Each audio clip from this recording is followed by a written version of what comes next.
Sheikh, this question has been asked by many Christians to the... Who cares what they ask, ya akhi? Are you in doubt of your religion? A Christian who claims that Allah has a son and has a wife. A Christian who claims that it is 3 in 1, heads and shoulder.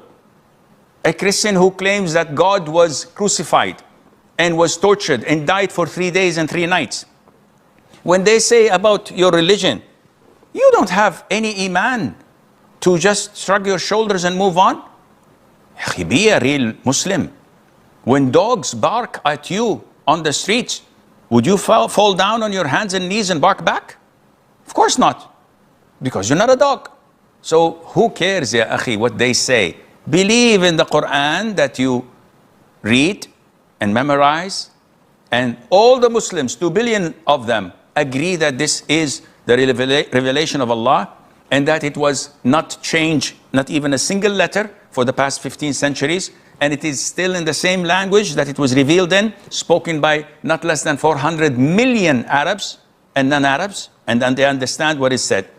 Tell these Christians, show me one book that you guys agree upon, whether it's a Douay version or the King James version or the Standard Revised version. They don't have manuscripts.